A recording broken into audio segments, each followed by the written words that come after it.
बीड जिल्ह्यातील 6 विधानसभा मतदारसंघामध्ये जी मतदानाची प्रक्रिया पार पडली त्यामध्ये जिल्ह्याची सरासरी 68.88% इतकं मतदान झालं आहे.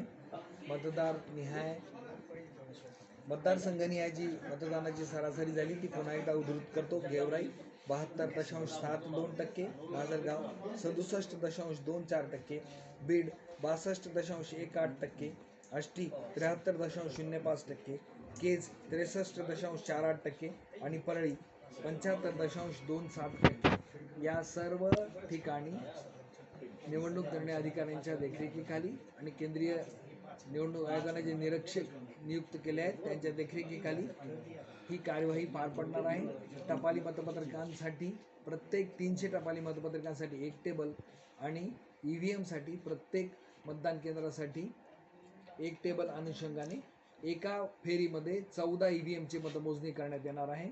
त्यासाठी गेवराईमध्ये 404 मतदान केंद्र 29 फेऱ्यांमध्ये, माजलगावमध्ये 393 मतदान केंद्र 28 फेऱ्यांमध्ये, बीडमध्ये 396 मतदान केंद्र 29 फेऱ्यात, आष्टीमध्ये 440 मतदान केंद्र 32 फेऱ्यात, केजमध्ये 420 मतदान केंद्र 30 फेऱ्यात आणि परळीमध्ये 363 मतदान केंद्र 26 फेऱ्यांमध्ये मतमोजणी घेण्यात येणार आहे. आणि समांतररित्या टपाली मतपत्रकांची सुद्धा मतमोजणी करण्यात येणार आहे. साधारणपणे किती वाजेपर्यंत निकाल येणं अपेक्षित आहे अंदाजे? 2 वाजण्याच्या आसपास तिथल्या परिस्थितीवर पाहून ज्याला किती गती लागते आणि गती किती येते त्या अनुषंगाने त्यानंतर निकाल येण्याची अपेक्षा आहे.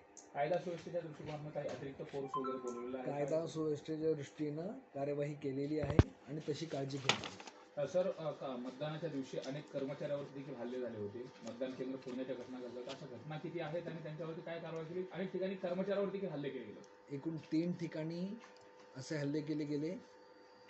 त्या ठिकाणी गुन्हे नोंदवलेले आहेत आणि तशी कार्यवाही सुरू करू.